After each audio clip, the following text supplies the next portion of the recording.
Welcome to Brain, Music and Learning. I met Dr. Salimpour in Melbourne and we discussed his work in astronomy and cosmology and, of course, the beauty of the little twinkling stars.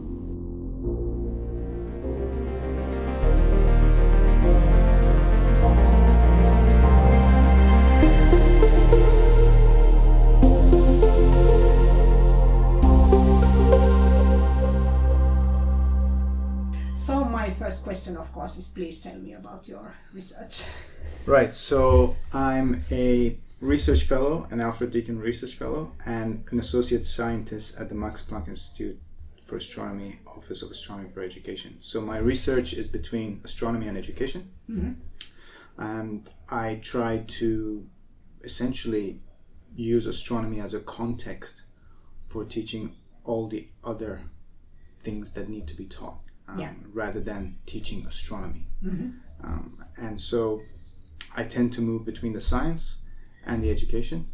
My background is in cosmology, visual arts, and education. So, oh, wow. Yeah, so I never knew what I wanted to do in life. That sounds very good. Yeah, that was the first thing. Yeah, so I've worked as a cosmologist, as a designer, and as a physics teacher. Wow. And but I really like doing research and bringing all of these together, all of these fields, because that's what I am. Yeah, and all the children are interested in the stars and in the space, and you can. It's funny you should say that. I'm actually running an international project right now, trying to explore: are all students interested? Okay. And if so, why are they interested? Yeah. Well, I would assume they are. Yes, that's what everybody assumes. Yeah, especially if I think about like kids like 7 years of age. Yeah. In the English context, one of the oldest nursery rhymes is "Twinkle, twinkle, little star, exactly. How I wonder what you are." Exactly. Yeah. And that is a scientific question we are still asking. Yeah. And people are getting paid for it. Yes, and it's a good question. It's a good question. Exactly.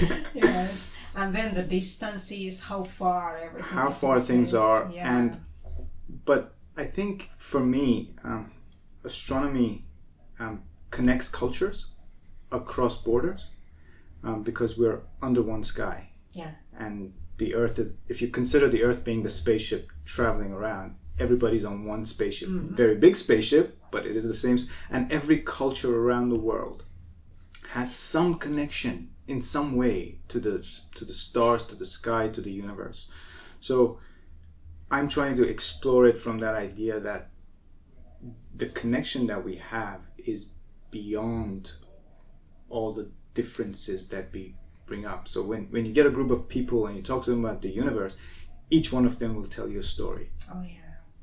And all of those stories matter. And people say, well, some are not scientific, but that doesn't matter. Yeah, exactly. It's a very nice context, because if I tell you a story from my culture and you tell me a story from your culture, and we look at the science, I guarantee you there will be some similarities. Oh yeah.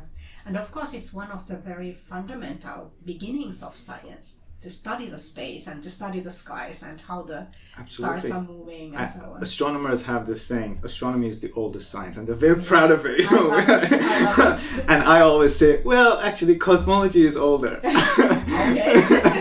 This is an internal debate that we have, right? Yeah. Like, yes, but cosmology, where did all of this come from? Oh yes. Is older and crosses religion and philosophy, arts, and people have written poems about it, but nobody knows the answer. Oh yeah. And do you think we ever will?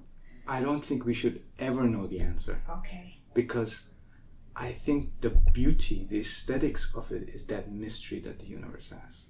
And if we, as scientists, they want to quantify and find an answer.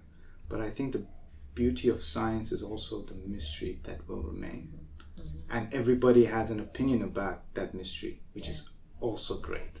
Yes. And that mystery is also shared by all other fields of science. I mean, say biology, for example. When you learn one thing, you realize that, this opens the doors for studying other things. I mean, when I heard you're a neuroscientist, I was reading a book about the brain. And to me, it was very interesting that my brain is reading a book about something about the brain. Yes. So my brain is trying to understand itself. Yes.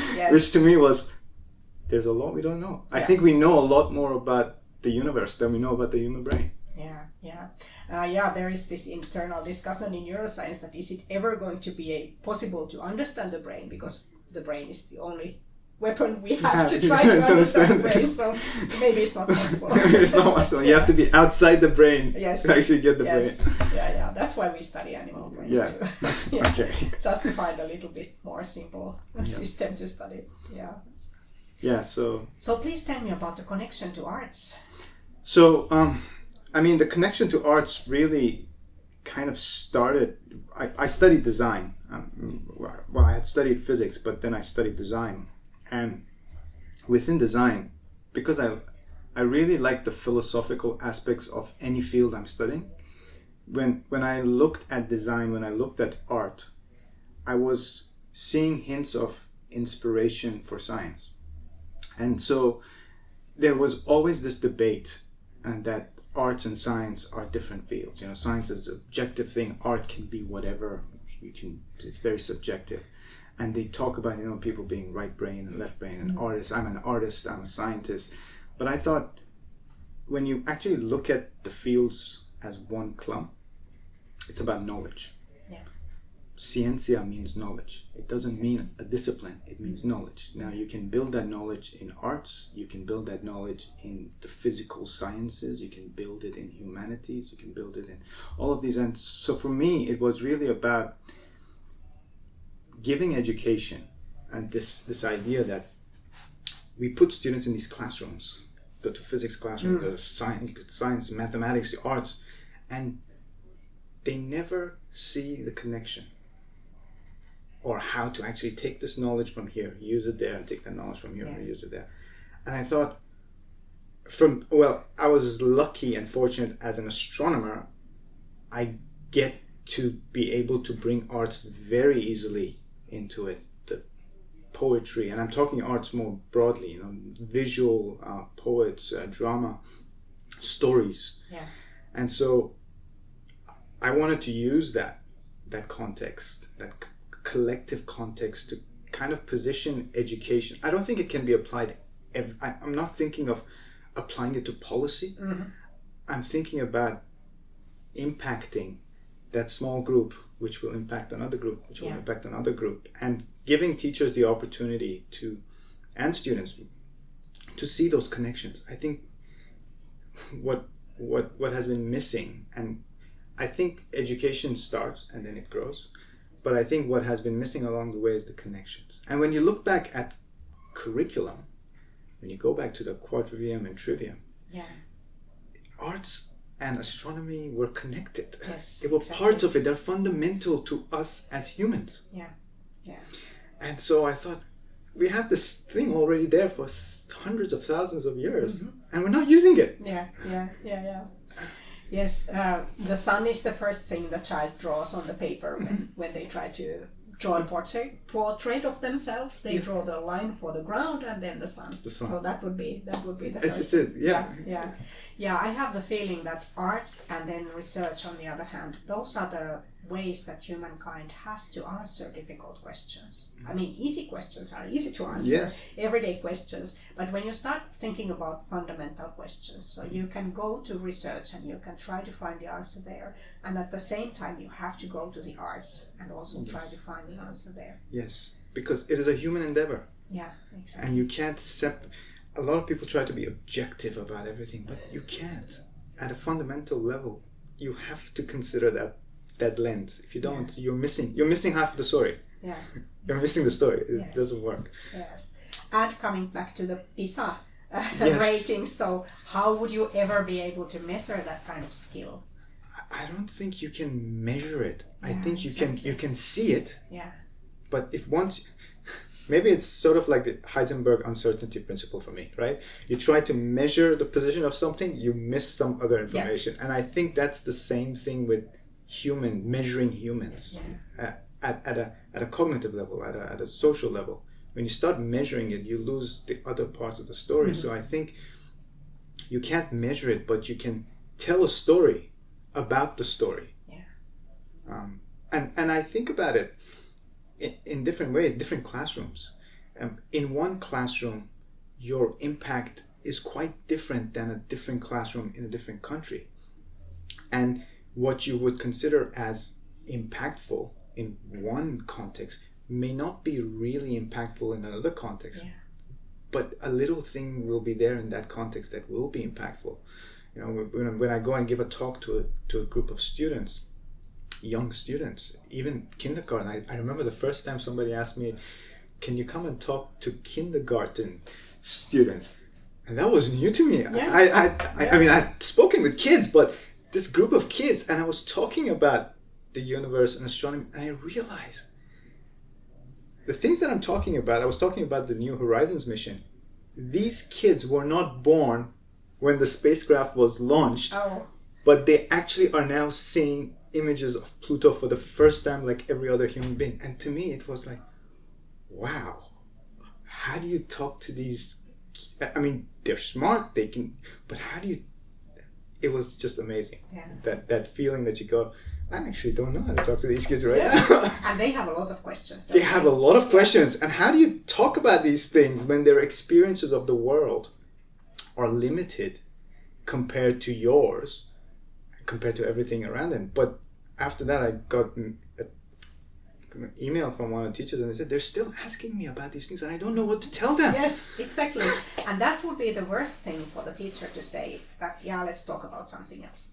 Yes. Because that's when you are killing the spark. Yes, the spark is there. It's yes. there. And I was like, she said, can you come back and maybe talk? I'm like, yeah. But early childhood educators can't know everything about the space. No, I mean, nobody can know everything, Yeah. right? And I think for me, another aspect for me is being available to help those teachers. Yeah.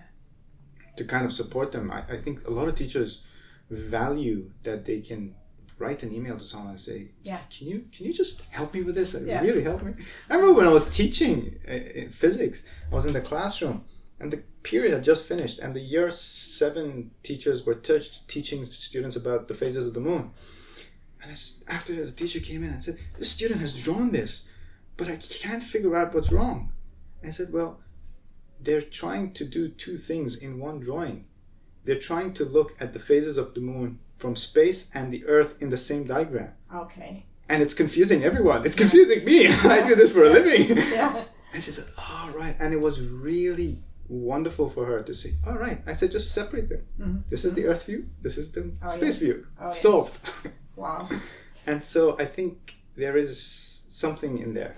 For me, it's more than my research being impactful. It's for me building relationships between teachers and giving and telling them, like, there's a lot we don't know, and there's a lot you can help your students discuss, because a lot of teachers, when they feel that they don't know enough, they're afraid to discuss it too much, because at that point they don't know where it is. And I said, being able to discuss is more powerful than knowing the content. Mm-hmm. Mm-hmm.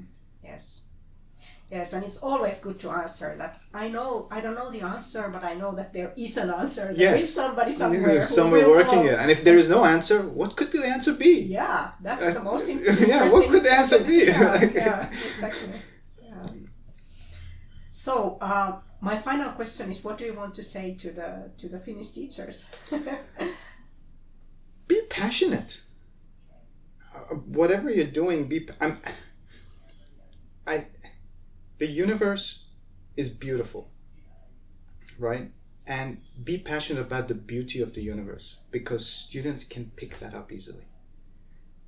When I remember going to the physics classroom every morning and talking to the students about the universe, one student asked me, so why do you teach physics? You're an astronomer. You know, you can be doing research. I said, I do that. Well, when the night comes, I still do that. But for me, being able to talk to you about the universe for 50 minutes, and that's great. Yeah. That's fantastic. Like, nobody's going to tell me don't talk about the universe. I can talk about the universe, and you can teach me, because that's what I learned. My passion allows students to be relaxed enough to talk about their passion. Oh, yes. And that was, to me, important. I think the beauty and the passion are. There's a famous Persian philosopher that has talks about 3 tenets, and they come from Zoroastrian: flight to goodness, flight to beauty, and flight to knowledge. And when he talks about flight, he's talking about that aesthetic experience. So the 3 fundamental things are, as society, is goodness, knowledge, and beauty, and they're connected with passion. So that's what I would say. Yeah. So that's what schooling is about. Yes. Yeah. Yes. Goodness, knowledge, and beauty. Yeah. Thank you. You're most welcome. My pleasure.